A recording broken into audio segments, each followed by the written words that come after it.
a rich man's world. I have turned the soul. Hello, everyone, and welcome to the Faking It podcast. My name is Miriam Haart, and I am your host. I am very excited to do this week's episode. Right now, I'm currently in New York City. It was just Thanksgiving. I'm with my family. I've been at Stanford for a while, so it's great to be hanging out with them and to be seeing them. And I'm really excited to be doing this episode because it will be the last episode before season 2 of My Unorthodox Life comes out. So season 2 is coming out December 2nd. Everyone make sure to notify themselves, add it to your list on Netflix. It's going to be absolutely wild. So I can't wait for you all to see it. And yeah, I'm really excited for that. But I'm especially excited for what I'll be talking about in this week's episode. I want to talk to you all about my coming out story, my sexuality story, and everything that has to do with all of that. I've been asked a lot of times about my journey and my experience with being queer. And I have to say that I do feel like I haven't always been a part of the queer community. I only really feel like I've been a member since I came out in season 1 of My Unorthodox Life.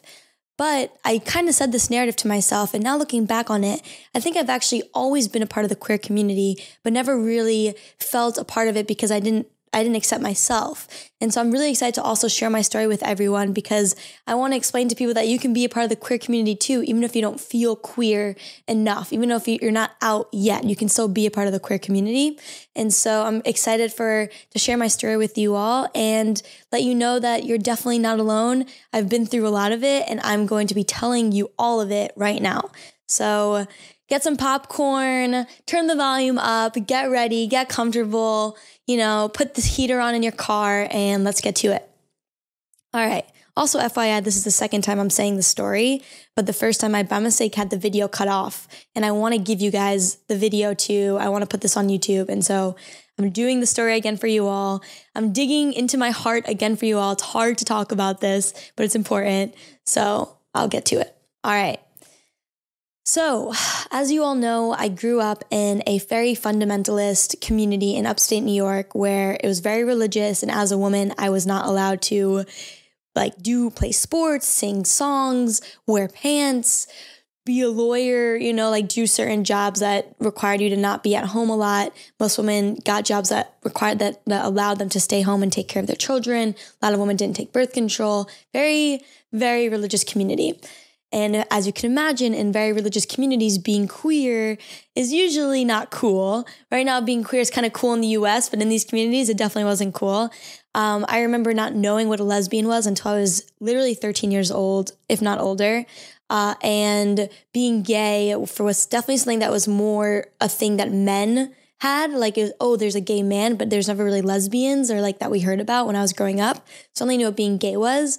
And in the community, from my personal experience, I don't want to speak on all Orthodox religious people's experiences, but from my experience, my understanding of what it was like to be gay in the community for men was kind of yes, there are gay people and it's not wrong to be gay, but it's wrong to act upon it. So there's a lot of men in the community who were gay and they sounded gay and they acted gay, but everyone knew that they're still going to marry a woman and they're still going to have children with her because it was just God's test for them to not act upon this desire that they were born with. And so that was kind of the expectations for gay people in the community. Oh yeah, gay people exist, but you just can't act upon it because God doesn't want you to. And so if you're gay, that's okay, as long as you still marry and you still do everything you're supposed to do. So that was kind of the stereotype for men for being gay. And for women for being gay, it's as if it did not even exist. Women can't do anything was kind of the stereotype of what can they even do? They rub their bodies against each other. That doesn't mean anything. And so the idea of women having pleasure with each other didn't even exist in my community. And so I didn't learn what a lesbian was until I was 13. So let me start back a little bit. Let me go back. When I was 10 years old and my first technically queer experience happened. I was with my friend. We were having a sleepover party, and I remember her saying to me, "How about you pretend to be my boyfriend and I pretend to be your girlfriend?" And I said, "Okay, sure." And I never thought about her or really anybody in a sexual way at that point. I was literally 10 years old. I was too young to be thinking about this. And also in my community, I wasn't even allowed to be talking to boys.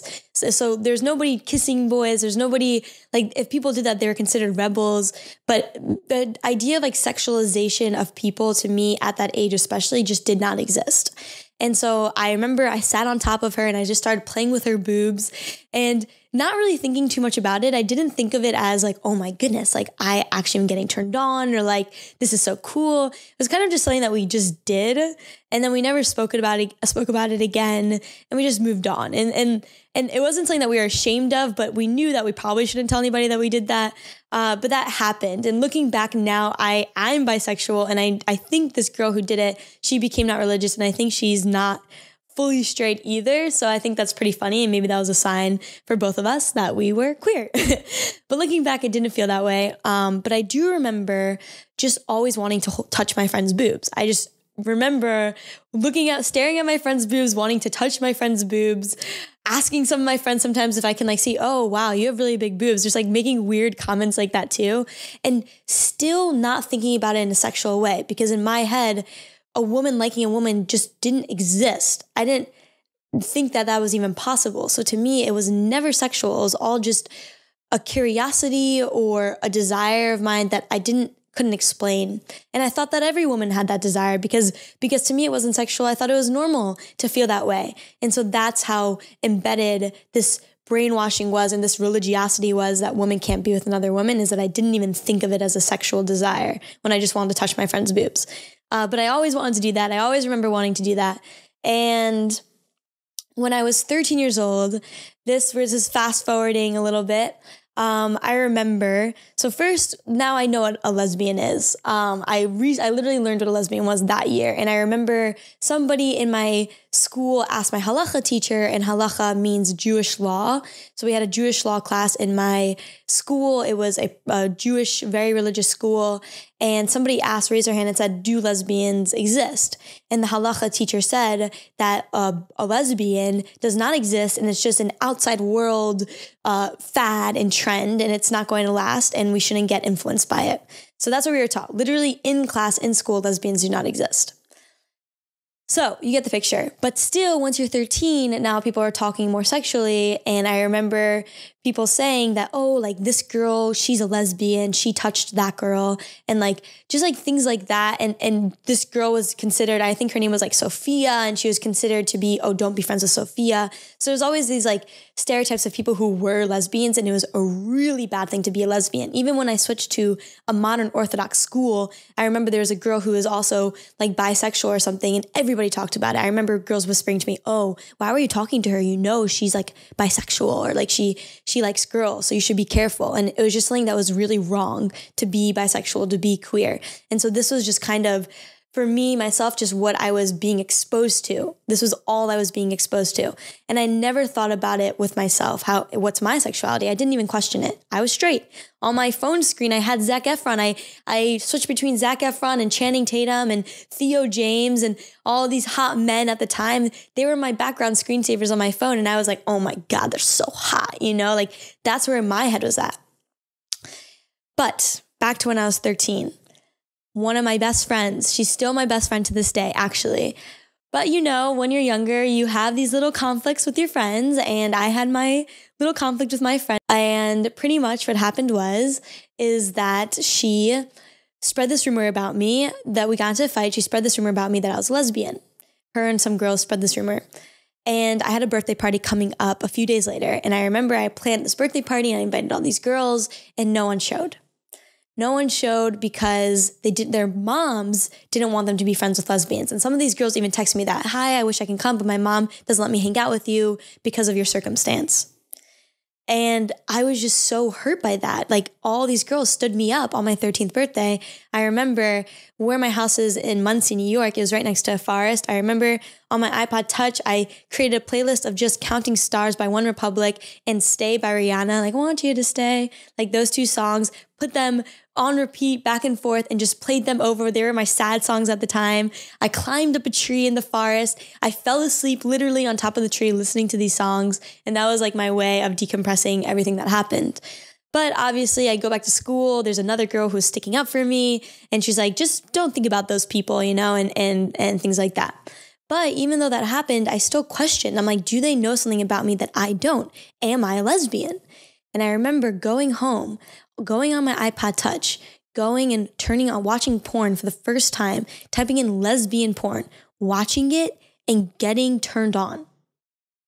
I remember feeling turned on by watching this and being so surprised, like, oh my goodness, I actually do like this. They knew something about me that I didn't.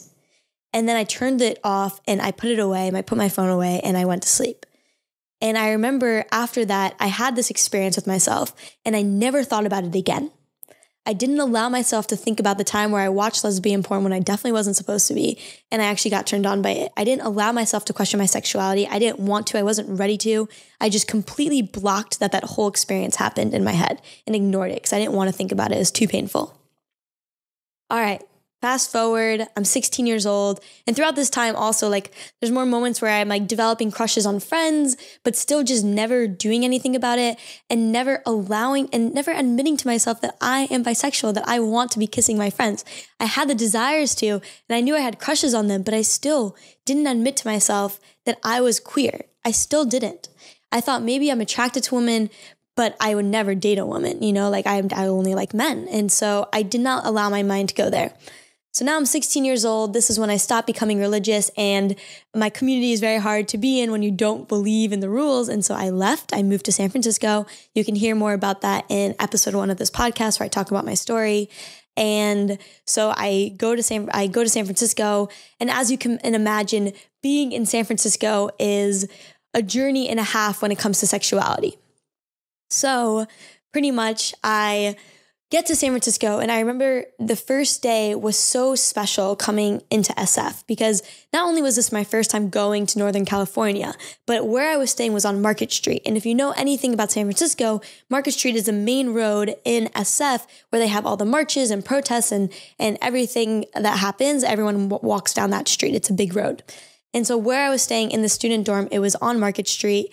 And so I remember going into my dorm room, and it happens to be, I look out my window and there's thousands and thousands of people, naked women, naked men, pride flags, woman kissing woman. And I look, and it happened to be that I went on Pride Day. And I look and I'm like, where am I? What is this place? I came from fundamentalist upstate New York to Pride Day, San Francisco, naked people, I've never seen a naked person up to that point. I was just in utter shock. But also I remember distinctly not feeling grossed out, not feeling scared, feeling excited, feeling like, whoa, this place is wild and I'm happy to be here. And so that was my welcome to San Francisco. I think my response was very telling to who I am too. And just being there was really great for my sexuality, as you can imagine, being in the center and the hub of being queer. And so I remember, and in my first episode too, I talk about how one of the reasons why I stay was because I had a crush on this girl named Fanisa, who is on my program.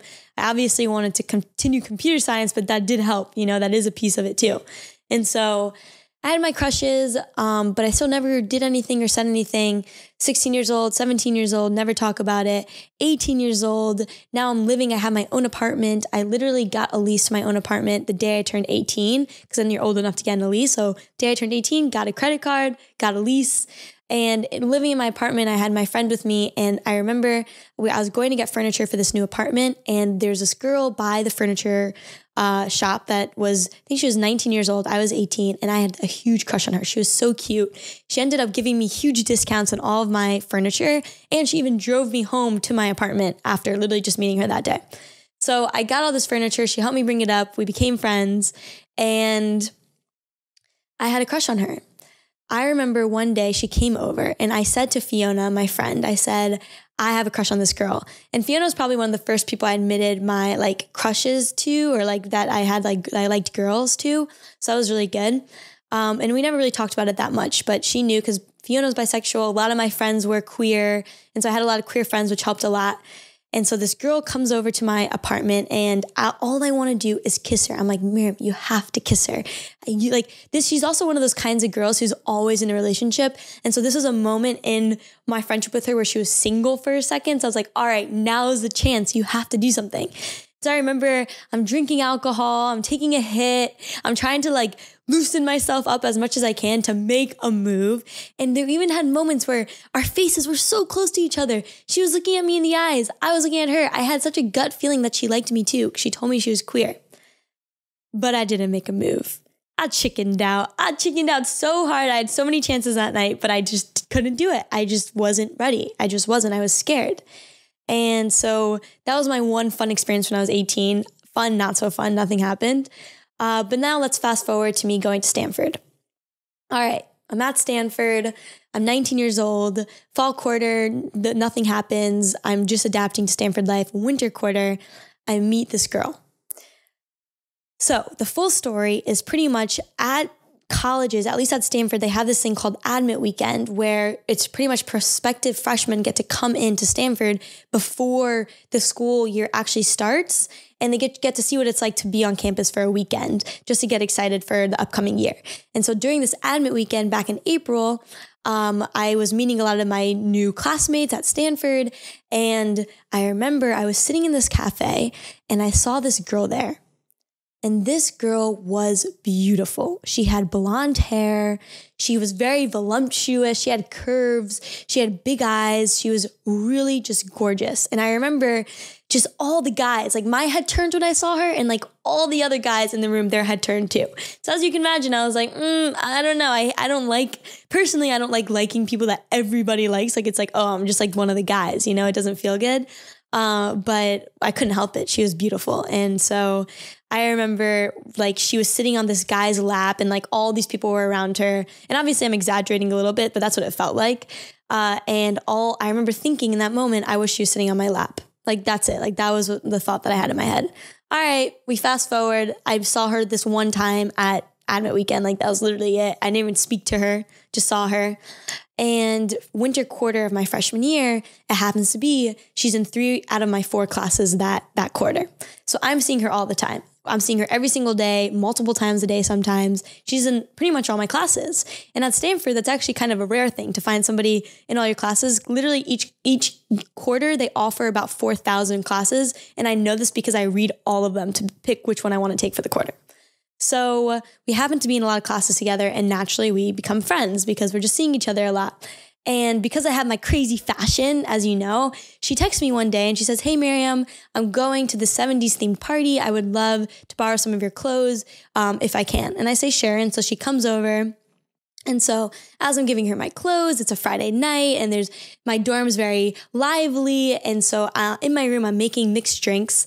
At Stanford also, like as a freshman especially, everybody just drinks like peppermint vodka and peach schnapps and bagged wine. But because I was coming from an apartment and I had a full-time job before Stanford, I kind of was like more sophisticated when it came to alcohol. And so in my room, I would make Aperol spritzes and Moscow mules and mojitos and cosmopolitans. And so I had my friends who I would pour drinks and we would just sip it together and enjoy it. And all my friends thought I was crazy because they would just chug down. I'll be like, no, it's not, you're not supposed to drink it like that. Enjoy it.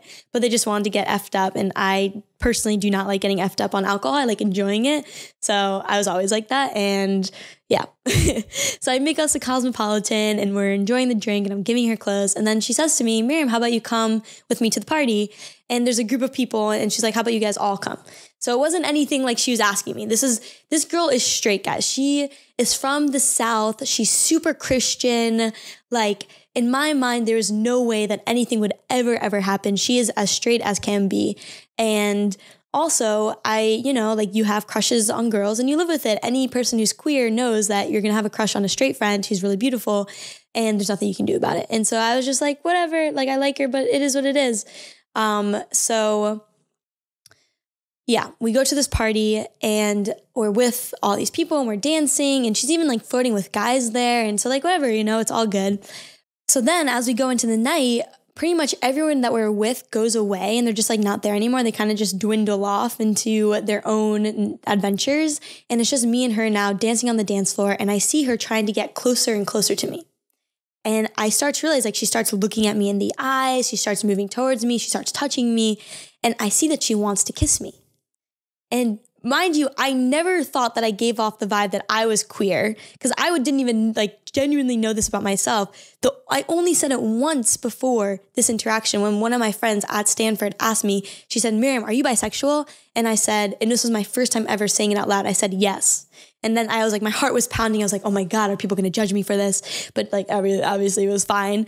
But like, I literally didn't know that I was bisexual yet. I never even kissed a girl at this point. And so she starts trying to get closer to me and she tries to make a move on me. And I pull back and I say to her, do you want to go out on a date with me? I like you. Do you want to go out on a date with me? And she says yes. And I kid you not, right after she says yes, I go like this. I say, yes, because I know that sounds so stupid. We're on the dance floor, but I literally did that because I liked this girl. This was the first time in my life that I had a real crush on somebody.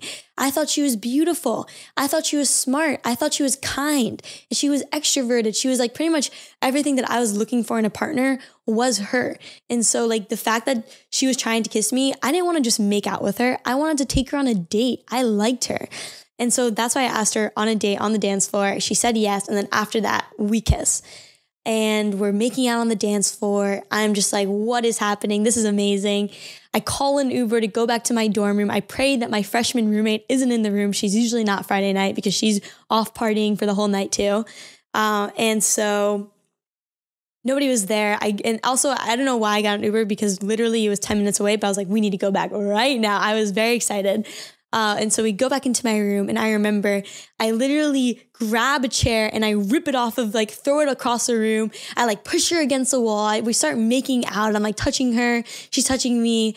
And this is my first time ever being so sexual with somebody and really enjoying it. I've been with men too, but this was another thing for me. This felt so different. I felt my body felt elated. It felt warm. I was so in the moment with her.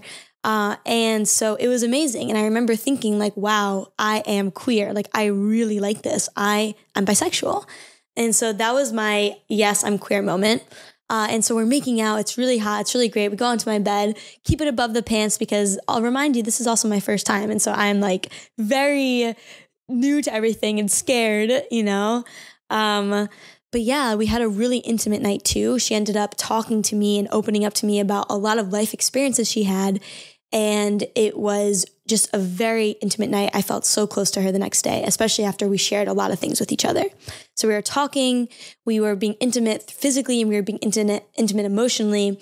And the next day I asked her, when's a good time for us to go on a date? And she ghosts me. Yep, this is a true story, y'all. I was ghosted. I was ghosted by the first girl I kissed. It sucks. It really sucks because I really, really liked her. And it actually took me such a long time to get over her, even though we didn't really do anything. We made out once, but to me, it meant so much more than that. And to this day, that was one of the most intimate nights of my entire life, just because of what we talked about and what we've been through together. She opened up about very personal things with me. And it's not a place for me to discuss it here, but that's one of the reasons why that night was so special to me. But yeah, she ghosted me. And since then, this girl, it literally took me a year to get over that. I remember I would listen to the song Sister Golden Hair by America. If anybody does not know that song, go listen to that song. It's a great song. But it reminded me of her because she had this blonde hair. And I would listen to it whenever I was sad and thinking of her. And it literally took me a year to get over her. But yeah, that happened. And since then, she's apologized, and because she's not outwardly queer, I think there's a lot of reasons as to why she ghosted me, and she apologized to me, and I forgave her. I have my reasons for forgiving her too, and we've moved on, and now we're friends. We don't hang out, but we're still friendly, and so we've moved on from that, and she's apologized to me multiple times, so it's all good. But that was definitely a defining moment for me in my sexuality because it confirmed my sexuality for me. And then I remember after that, my mom came because it was my birthday and I told her that I was bisexual. I was so nervous, but her response was so fine. She just said that it's okay. You can talk to Robert because Robert, if you see My Unorthodox Life, you know who Robert is, her gay best friend. And she's like, I'm not queer, but he can talk to you if you have any queer questions. And I'm like, I just want you to be happy. And then that spring quarter, I dated this girl named Ria. And I even told my dad that I was dating somebody. So I remember I called my dad because I hit a point in the relationship that if it was a man, I would have told my dad by now. And so I call my dad and I say, hey, Abba, I'm dating somebody. And then he's like, oh, cool. What's his name? And then I said, it's a she. Her name's Ria. And my dad's like, oh, well, what major is she? Where is she from? What does she like to do? How'd you meet her? And my dad was acting so chill, so calm about it. And I remember thinking to myself, I just remember crying. I think I cried and I said, thank you for accepting me. My dad said, of course, I love you, and so it was really okay. So yeah, I'm really lucky that I got that support from my family. And that's pretty much my queer journey for the most part. And then there's a little bit more, 2 more things I'll share. So the first queer relationship I had was this past year, and that was its own journey within itself, being with a queer woman. And I realized that I had internalized homophobia. I wasn't comfortable just having sex with women. That was something I had to get over in terms of being comfortable with sex with another girl. And so that's internalized homophobia, where you feel guilty about it because you're with another woman. And that's something I had to work through. And my partner helped me immensely with that. My sex therapist helped me with that. And I got through that. And the other thing was, once I fell in love with a woman, that next journey of like, whoa, I went from not 1, being straight, to 2, just being like, oh, I'm attracted, but I'd never date, to then dating, to then being in a relationship, to then being in love with a woman. And hitting that, I was like, oh my goodness, if I'm in love, that means I can marry a woman. And if I can marry a woman, how am I going to have children? How can I have a family? And so having that fear was really scary. And I remember I went to my mom when I was scared about that. And she's like, okay, Miriam, don't worry. We can figure this out. And she sat down with me and we Googled for like 2 hours on different ways that lesbian couples can have kids. And we found this way where it's like using in vitro fertilization to inject an embryo with one partner's eggs into the other partner's like uterus. And so it's kind of like the shared experience for like different eggs and different bellies. And I really liked that. I was like, oh, okay, fine. Like, this is something that's like more shared. This makes me feel good.